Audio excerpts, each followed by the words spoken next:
Hello guys. आज हम लोग बात करने वाले हैं सपोर्ट और रेसिस्टेंस के बारे में, क्योंकि बिगनर को सबसे ज़्यादा जरूरी है सपोर्ट और रेसिस्टेंस को ड्रॉ करना। ठीक है ना। तो आज हम लोग देखेंगे कितने तरह के सपोर्ट और रेसिस्टेंस होते हैं।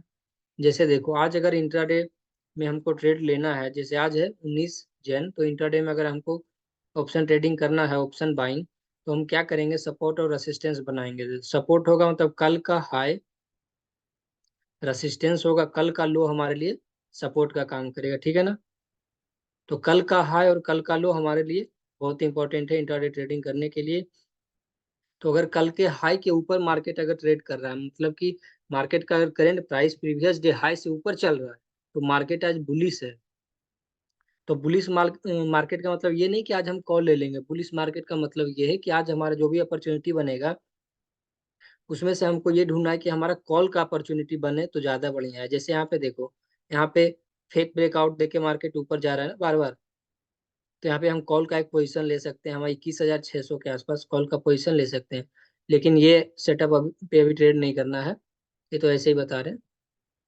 ठीक है ना। तो हमको एक कॉल साइड का सेटअप चाहिए होगा जब मार्केट बुलिश होगा। तो बुलिश कब होगा, जब मार्केट प्रीवियस डे हाई से ऊपर ट्रेड कर रहा है या प्रीवियस डे क्लोजिंग से बहुत ऊपर ट्रेड कर रहा है, तो मार्केट बुलिश है। अगर मार्केट कल के लो से नीचे ट्रेड कर रहा है, if the current market price is lower than the previous day लो से नीचे ट्रेड कर रहा है, इसका मतलब कि मार्केट बेयरिश है। और बेयरिश मार्केट का मतलब ये बिल्कुल नहीं है कि आज जाके पुट ले लेना है, तो बुलिश मतलब कॉल ले लेना नहीं। मतलब कि बेयरिश मार्केट में हमको एक पुट का सेटअप ढूंढना है, मतलब जैसे शूटिंग स्टार बने, हैमर बने। जैसे दो सेटअप हम दे चुके हैं अभी प्लेलिस्ट में। एक तो इनसाइड कैंडल है और दूसरा हैमर है और तीसरा पैरेलल चैनल है। तो हमको ऐसा सेटअप ढूंढना है जो हमारे ट्रेंड के अगेंस्ट जा रहा है, ट्रेंड के साथ जा रहा है, ऐसा सेटअप ढूंढना है हमको। जैसे यहाँ पे हैमर हमको ढूंढना है, क्यों? क्योंकि मार्केट प्रीवियस डे हाई से ऊपर ट्रेड कर रहा है। तो आज हम कोई हैमर बनेगा तो हम उस पर ट्रेड लेंगे, हैमर का लो का स्टॉप लॉस लेंगे। स्टॉप लॉस हमेशा लगाइए, बिना स्टॉप लॉस का कभी ट्रेड मत कीजिए। तो यहाँ पे जैसे देखिए, यहाँ पे हैमर बना है 9:50 में। तो हैमर का लो का स्टॉप लॉस लेंगे। जैसे ही हैमर का हाई क्रॉस होगा तो हम एक बुलिश साइड का ट्रेड लेंगे, जिसमें 35 पॉइंट का टारगेट मिला है जी निफ्टी में। तो हैमर और स्टॉप लॉस हमारा है 26 पॉइंट का। ठीक है ना।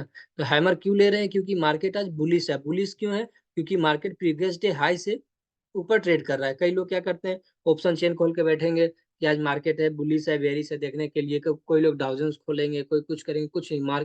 कुछ नहीं करना है, ना ऑप्शन चेन देखना है ना डाउजेंस देखना है। ये सब फालतू है इंट्राडे ट्रेडिंग के लिए। सिर्फ और सिर्फ जिसमें हमको ट्रेड लेना है, निफ्टी या बैंक निफ्टी है, जो भी है, हमको सिर्फ उसमें देखना है। अगर बैंक निफ्टी में ट्रेड हमको लेना है तो सिर्फ बैंक निफ्टी देखेंगे, ना कि हम HDFC bank, IndusInd bank, SBI, सारे बैंक को देखेंगे बैठ के। क्या पूरे दिन अगर बैंक निफ्टी में हमको ट्रेड लेना है, तो पूरा दिन क्या सारे बैंक का चार्ट खोल के बैठे रहेंगे क्या? सिर्फ और सिर्फ हमको बैंक निफ्टी को देखना है और कुछ नहीं देखना है, क्योंकि बैंक निफ्टी सारे बैंक से मिल के बना है। तो सिर्फ बैंक निफ्टी से हमारा काम हो जाएगा, हमको किसी का जरूरत नहीं है। ना हमको डाउजोन्स देखना है ट्रेडिंग के लिए, इंट्राडे ट्रेडिंग के लिए, ना तो हमको ये ऑप्शन चेन का डाटा देखना है। ऑप्शन चेन का डाटा हमारे लिए काम का कभी कभार होता है, पर ना देखो तो ज्यादा बढ़िया है। क्योंकि ऑप्शन चेन है क्या, ऑप्शन चेन में क्या है कि मान लो आप कहीं पे तुम ट्रेड ले रहे हो, ऊपर अगर 21,000 का लेवल है, तुम ऑप्शन चेन में जाके देखोगे तो बहुत सारे कॉल सेलर तुमको दिख जाएंगे 21,000 के स्ट्राइक प्राइस पे हो। तो इसमें क्या है, तुम कंफ्यूज हो जाओगे कि हमको लेना है या नहीं लेना है, क्योंकि वहां पे देखोगे कॉल सेलर बहुत ज्यादा है, तो डर के मारे आप ट्रेड ही नहीं लीजिएगा। तो और वो वही ट्रेड आपका टारगेट दे देगा। तो मार्केट में क्या है कि ऑप्शन चेन देखने से सिर्फ और सिर्फ कंफ्यूजन होगा और कोई फायदा नहीं है ऑप्शन चेन का। हमको सिर्फ अपने चार्ट पे फोकस रखना है। जितना ज्यादा चार्ट देखिएगा उतना ज्यादा आपके लिए फायदा है। चार्ट डेली 3 घंटा 4 घंटा 5 घंटा जितना ज्यादा चार्ट देखिए उतना ज्यादा बढ़िया है ट्रेडिंग के लिए। अगर आपको ट्रेडिंग करना है तो सिर्फ और सिर्फ चार्ट पे फोकस रखना है, ना कि ये डाउ जोन्स हो गया। डाउ जोन्स देखने से क्या फायदा भाई? जब ट्रेड हम ले रहे हैं निफ्टी में, स्टॉप लॉस लेंगे निफ्टी में, टारगेट लेंगे निफ्टी में, तो हम डाउ जोन्स क्यों देखेंगे भाई? हमको कोई लेना देना ही नहीं भाई। डाउ जोन्स क्या करेंगे देख के? हमारा सेटअप बन रहा है 12 बजे दिन में, डाउ जोन्स देखेंगे एक दिन पहले रात में, तो उससे हमारा स्टॉप लॉस का क्या लेना देना भाई? कोई मतलब ही नहीं है। तो डाउजेंस देखने का कोई मतलब नहीं इंट्राडे ट्रेडिंग के लिए। ना तो हमको ऑप्शन चेन देखना है, सिर्फ और सिर्फ चार्ट देखना है। तो सिर्फ और सिर्फ चार्ट देख करके हमारा काम हो जाएगा। उसके बाद देखिए, अगर हमको ट्रेडिंग करना है तो सपोर्ट और रेसिस्टेंस बहुत जरूरी है। जैसे अगर हम आज ट्रेड कर रहे हैं तो हमको पता होना चाहिए ना कि मार्केट कहाँ कहाँ से गिर सकता है, ठीक है ना। तो कहाँ कहाँ से मार्केट गिर सकता है इसका हम लेवल बना के रखेंगे। जैसे ट्रेडिंग व्यू में जाओगे ना, ट्रेडिंग व्यू में इधर साइड में यहाँ पे एक ऑप्शन होगा कि हॉरिजॉन्टल रे, यहाँ से हॉरिजॉन्टल रे हम ड्रॉ करेंगे। और यहाँ से और भी चीज यहाँ पे से ड्रॉ कर सकते हो, जैसे ट्रेंड लाइन हो गया, रे हो गया, ट्रेंड एंगल। लेकिन ये सब का जरूरी नहीं, सबसे ज्यादा इंपॉर्टेंट हमारे लिए से ये हॉरिजॉन्टल रे हो गया, सबसे ज्यादा इंपॉर्टेंट हमारे लिए, क्योंकि इससे हम सपोर्ट और रेजिस्टेंस ड्रॉ कर सकते हैं। जैसे देखो कल कितने तारीख है, कल है जी मार्केट अब कब खुलेगा, आज 19 है तो मार्केट तो सैटरडे संडे बंद रहेगा, 20 21 को, 22 को खुलेगा, मंडे को मार्केट खुलेगा। तो मंडे के लिए हम क्या करेंगे, अपना लेवल से ड्रॉ करके रखेंगे, ताकि हमको पता चले कि मार्केट यहाँ यहाँ से गिर सकता है, ठीक है ना। तो देखिए यहाँ पे हम हमको अब ट्रेड मिलेगा जी, लेने का होगा 22 तारीख को, ठीक है ना, 22 को है जी मंडे, ठीक है। अब देखिए, अब ये हाई और लो मार्क कर लिए, मतलब कि अगर मार्केट इस लेवल 21,670 के ऊपर खुला है, ऊपर ट्रेड कर रहा है, गैप अप ओपनिंग होके ट्रेड कर रहा है, तो इस लेवल के ऊपर है, तो हम ये मान के चलें कि मार्केट आज बुलिश है। और इसका मतलब अभी बताएं, कि बुलिश का मतलब ये नहीं कि मार्केट यहाँ से ऊपर ही जाएगा मतलब कॉल ले ले, नहीं। कॉल हम तभी, हम बुलिश का मतलब ये कि हमको कॉल तभी लेना है जब कोई सेटअप हमारा बने कॉल साइड का, मतलब प्रोबेबिलिटी को अपना बढ़ाना है। As a trader you don't have to decide the direction of the market, market के डायरेक्शन को आपको डिसाइड नहीं करना है, मार्केट ऊपर जाएगा कि नीचे। You have to maintain a winning probability, मतलब एक बिनिंग प्रोबेबिलिटी को मेंटेन करना है। कैसे करना है, तो आपको एक सेटअप चाहिए होता है। सेटअप जैसे इनसाइड कैंडल हो गया, हैमर हो गया, पहला चैनल हो गया, couple handle, head and shoulder.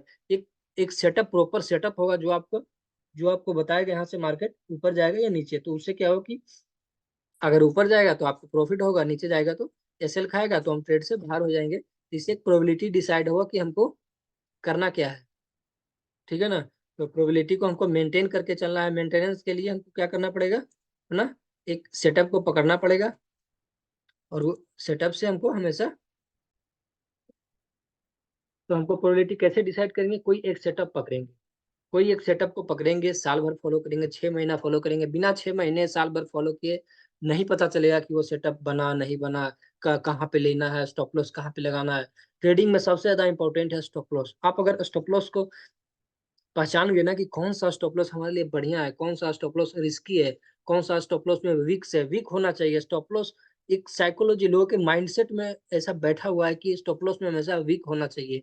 वो स्टॉप लॉस जो हमारा डिमांड सप्लाई जोन के बाहर जाके बने। जैसे कोई लेवल है, मान लो 21,600, उसके नीचे मार्केट सस्टेन नहीं कर पा रहा है, जैसे ये देखो, ये लेवल है 21,600 का, इसके नीचे मार्केट सस्टेन नहीं कर पा रहा है, इसको होता है डिमांड सप्लाई जोन। तो डिमांड सप्लाई की वजह से इसके नीचे गया और ऊपर आ गया, मतलब इस लेवल के नीचे मार्केट सस्टेन नहीं कर पा रहा है। और ये भी बता रहे हैं कि कल के हाई के ऊपर ट्रेड कर रहा है, मतलब मार्केट बुलिश है। अब बुलिश है तो हमको यहाँ पे ब्रेकआउट देके यहाँ पे ट्रैप कर दिया ना, बियर्स ट्रैप इसको बोलते हैं, जब नीचे साइड जो भी बियर्स हैं जो चाह रहे हैं कि मार्केट को नीचे लेके जाना, तो उनका वो इस ब्रेकआउट पे क्या करेंगे, ट्रेड लेंगे, पुट साइड का ट्रेड लेंगे। अगर ऑप्शन सेलर होंगे तो सेल करेंगे, कॉल को सेल करेंगे इस ब्रेकआउट पे, ठीक है ना। तो इस ब्रेकआउट पे सेल किया उन्होंने, लेकिन उनका स्टॉप लॉस मार्केट दे दिया, मार्केट उनका टारगेट नहीं दिया। तो हमको मार्केट के ट्रेंड के साथ जाना है। मार्केट अगर गैप अप खुला मतलब कि मार्केट बुलिश है, तो हम बुलिश मार्केट में हैमर ढूंढेंगे, जैसे यहाँ पे हैमर बना, यहाँ पे हैमर बना। तो सपोर्ट रेजिस्टेंस ड्रॉ करने के लिए प्रीवियस डे का हाई मार्क कर लेंगे, ठीक है ना। और देखो अगर जैसे और लेवल चाहिए सपोर्ट एंड रेजिस्टेंस के लिए, तो हम क्या करेंगे, इसके ऊपर जाएंगे। इसके ऊपर हमारे लिए और तो कुछ है नहीं, कल का हाई एक ड्रॉ कर सकते हैं हम। कल का हाई हमारे लिए सपोर्ट और रेजिस्टेंस का काम कर सकता है, लेकिन उतना ऊपर इंट्राडे में तो जाएगा नहीं। इस लेवल को हम छोड़ के नीचे आ रहे हैं। अब देखो यहाँ से 21,670, इसके ऊपर कोई साइकोलॉजिकल लेवल होना चाहिए, जैसे 21,800 राउंड नंबर है। ऑप्शन चेन खोलोगे ना कॉल या पुट लेने के लिए, तो वहाँ पे राउंड नंबर पे ही सारा स्ट्राइक प्राइसेस होते हैं, तो ये एक रेसिस्टेंस का काम कर सकता है। और एक इन दोनों के लेवल के बीच में अगर कोई लेवल लो तो 750 आ सकता है, जो कि एक राउंड नंबर है, ठीक है ना। ये भी स्ट्राइक प्राइस। तो ये सब सपोर्ट रेजिस्टेंस इस तरह से ड्रॉ कर सकते हो। सपोर्ट रेजिस्टेंस के लिए कई लोग बोलते हैं pivot point indicator, pivot point से हमको कोई जरूरत नहीं है, कोई भी इंडिकेटर सपोर्ट रेजिस्टेंस के लिए हमको कोई भी ये कोई भी इंडिकेटर हमको किसी काम का नहीं है सपोर्ट रेजिस्टेंस के लिए। हमको सिर्फ और सिर्फ अपना लेवल खुद बनाना है, किसी भी इंडिकेटर के भरोसे नहीं बैठना है, ठीक है ना। उसके बाद देखो नीचे अगर जाए तो 21,500, ये भी एक अच्छा लेवल हो सकता है, क्योंकि जो राउंड नंबर होते हैं ना, जैसे 22,000, 22,500 होते हैं, ये सब बहुत अच्छे लेवल होते हैं। यहाँ पे ज्यादातर लोग सेल करते हैं, बड़े बड़े ऑप्शन सेलर होते हैं यहाँ पे, बहुत ज्यादा क्वांटिटी सेल कर देते हैं, फ्यूचर या फिर ये ऑप्शन सेल कर देते हैं। और एक्सपायरी के दिन जीरो होता है ना, तो इस वजह से वो सेल करके रखते हैं, ताकि उनका वहां से नीचे जाए तो उनको प्रॉफिट होगा ना, क्योंकि उन्होंने ऑप्शन सेल कर रखा है, ठीक है। तो ये सपोर्ट रेजिस्टेंस हम ड्रॉ कर लेंगे, कैसे करेंगे? तो एक तो प्रीवियस डे का हाई, प्रीवियस डे का लो, और फिर ऊपर जाएंगे तो जो भी राउंड नंबर होगा वो हमारे लिए सपोर्ट और रेसिस्टेंस का काम करेगा।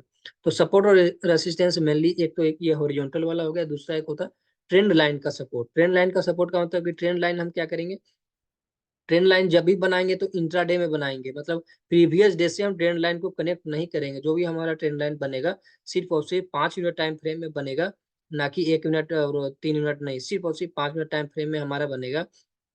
और हमारे जो ट्रेंड लाइन में है, एक बार ऊपर गया, दूसरी बार ऊपर गया, तीसरी बार भी हमारे ट्रेंड लाइन से ऊपर गया, 2 बार गया तो कोई फायदा नहीं, तीसरी बार जाना चाहिए हमारे ट्रेंड लाइन से, तब वो ट्रेंड लाइन वैलिड हो जाएगा, ठीक है ना। जैसे यहाँ पे मार्केट आया बुलिश हो गया, फिर से हमारे ट्रेंड लाइन पे आया बुलिश हो गया, तीसरी बार भी आया तो हमारे ट्रेंड लाइन से सपोर्ट लिया, जैसे देखो यहाँ ऊपर गया, फिर यहाँ पे आया ऊपर गया, फिर आया ऊपर गया, ठीक है ना। तीसरी बार अगर आपके ट्रेंड लाइन से सपोर्ट ले रहा है ना मार्केट, तो आपका ट्रेंड लाइन सही है, वैलिड है। अगर 2 बार हो रहा है, सिर्फ इन दोनों को मिला के हम ट्रेंड लाइन नहीं बनाएंगे, 3 बार होगा तभी ट्रेंड लाइन बनाए। तो ट्रेंड लाइन का सपोर्ट भी एक अच्छा सपोर्ट होता है, जैसे यहाँ पे देखो हमारे ट्रेंड लाइन पे सपोर्ट लेके ऊपर गया, तो यहाँ पे भी ये कॉल ले सकते थे तुम। और ट्रेंड लाइन पे कॉल या पुट तभी लेंगे जब हमको स्टॉप लॉस डे का लो का मिलेगा, जैसे यहाँ पे डे का लो हमारे पास में है तो हम इसका स्टॉप लॉस ले सकते हैं, ठीक है ना। जैसे यहाँ पे हमारा ट्रेंड लाइन बना, तो डे का लो का स्टॉप लॉस सिर्फ 17 पॉइंट का बन रहा है, मतलब डे का लो के आसपास अगर ट्रेंड लाइन का सेटअप बन रहा है तभी ट्रेंड लाइन पे ट्रेड हम ले सकते हैं, नहीं तो बीच में कहीं पे बनेगा तो हम नहीं लेंगे, ठीक है ना। तो मिनिमम ट्रेंड लाइन का सपोर्ट के लिए हमको क्या चाहिए, ट्रेंड तीन तीन बार आना चाहिए हमारे ट्रेंड लाइन पे, 3 बार आना चाहिए, 3 बार से कम है तो फिर वो ट्रेंड लाइन वैलिड नहीं है। देखिए 3 बार है, फिर पीछे जाके हम ट्रेंड लाइन अगर बनाना है तो 3 बार गिरना चाहिए, 3 बार ऊपर जाना चाहिए। देखो यहाँ पे जैसे ट्रेन लाइन बन गया ना, ये ट्रेन लाइन का सपोर्ट, ये देखो। लेकिन यहाँ पे ट्रेन लाइन पे हम नहीं लेंगे, क्योंकि हम पहले ही बताए ना ट्रेन लाइन का ट्रेड तभी लेंगे जब हमको स्टॉप लॉस डे का लो या डे का हाई मिलेगा, तभी लेंगे। अपने कोई भी सेटअप है तो सेटअप के लिए वेट करना पड़ेगा। बिल्कुल स्टॉक मार्केट में ट्रेडिंग जो है नॉर्मल मार्केट के जैसा है। जैसे मार्केट में हम जाते हैं, तुमको दिखता है मिठाई का दुकान हो गया, कपड़े का दुकान हो गया, पेंट का दुकान हो गया, हर चीज का दुकान दिखता है, मोबाइल का दुकान हो गया। तो वैसे ही शेयर मार्केट में हमारे लिए सेम वैसा ही दुकान है यहाँ पे। तो हमारा कहने का मतलब ये है कि शेयर मार्केट में जब आप आते हैं, जब आपको ट्रेडिंग करना है, तो आपको एक सेटअप ढूंढना पड़ेगा। जैसे मार्केट में जाके अगर आपको बिजनेस करना है ना, आपको कोई एक बिजनेस को सिलेक्ट करते हैं ना कि हमको या तो मिठाई का दुकान खोलना है या तो कपड़ा का दुकान खोलना है। ऐसा तो नहीं करते ना कि मिठाई के दुकान पे भीड़ देखे तो अपना कपड़ा का दुकान बंद करके मिठाई का दुकान खोल लिया, ऐसा नहीं नहीं करते हो ना। तो शेयर मार्केट में वैसा ही करना है। अगर कप एंड हैंडल पे हमारा स्टॉप लॉस जा रहा है या लॉस हो रहा है, तो कप एंड हैंडल छोड़ के हम हेड एंड शोल्डर पे नहीं जा सकते, हमको कप एंड हैंडल पे ही रहना है। जैसे दुकान खोले हो मिठाई का, तो मिठाई का दुकान ही चलाओगे ना, कि उसको बंद करके कपड़ा का दुकान खोल दो। फिर सीजन खत्म हो जाएगा कपड़ा वाला तो मिठाई का दुकान खोल दोगे, मिठाई वाला सीजन खत्म होगा तो मोबाइल का दुकान खोल दोगे, ऐसे थोड़ी करोगे। तो वहां पे भी अपना बिजनेस तुम चेंज नहीं कर रहे हो ना, तो यहाँ पे बिजनेस जो तुम्हारा है वो ये सेटअप ही तुम्हारा बिजनेस है, तो अपने बिजनेस को चेंज नहीं करोगे ना। जैसे वहां पे तुम बिजनेस को चेंज करोगे ना, मिठाई का दुकान खोले, फिर उसको देखा कि कस्टमर नहीं आया तो खोल दिए कपड़ा का दुकान। तो कपड़ा का दुकान वैसे ही बंद करके खोल दोगे पेंट का दुकान, तो लोग क्या बोलेगा, पागल ही बोलेगा ना तुमको, कि ये तो हर 2 महीना में बिजनेस ही चेंज कर देता है। तो ऐसा ही सेटअप में भी अगर तुम हेड एंड शोल्डर को ट्रेड कर रहे हो या कप एंड हैंडल को ट्रेड कर रहे हो, तो कप एंड हैंडल को ही ट्रेड करो, नहीं तो बार बार तुम अपने यहाँ पे भी सेटअप बदलोगे ना, तो जो पुराने लोग हैं यहाँ, उन्हें पता है, वो पागल तुमको बोलेंगे यहाँ पे, ठीक है ना। तो अपने सेटअप को कभी चेंज मत करो। जैसे बिजनेस करना है तो कोई बिजनेस को सेलेक्ट किए हो तो उसको करोगे ना कि बिजनेस ही पूरा चेंज कर दोगे, तो सेटअप को कभी चेंज नहीं करना है, हमेशा सेटअप हमारा सेम रहेगा। तो सपोर्ट और रेजिस्टेंस कैसे ड्रॉ करेंगे, तो ट्रेंड लाइन का सपोर्ट ये होता है, जैसे ट्रेंड लाइन का ये है एक बार, दो बार, तीसरी बार गिरा, चौथी बार देखो यहाँ पे मिला। तो ट्रेंड लाइन ऐसे बनाएंगे। ट्रेंड लाइन हमेशा इंट्राडे में ही बनाएंगे। ट्रेंड लाइन पीछे प्रीवियस चार्ट पे हम नहीं लेके जाएंगे अपने ट्रेंड लाइन को, सिर्फ और सिर्फ इंट्राडे 5 मिनट टाइम फ्रेम में ट्रेंड लाइन का को बनाएंगे। ठीक है ना। तो ट्रेंड लाइन का सपोर्ट जो होता है, ये भी एक अच्छा खासा सपोर्ट देता है। मार्केट का ट्रेंड आइडेंटिफाई कर सकते हो ट्रेंड लाइन से, मार्केट आज बुलिश है कि बेरिश, या फिर अपनी साइकोलॉजी से कि कल के हाई के ऊपर मार्केट है तो मार्केट बुलिश है, कल के लो के नीचे है तो मार्केट बेरिश है। ठीक है ना। अब बेरिश का मतलब ये नहीं कि पुट ले लेंगे, अब बुलिश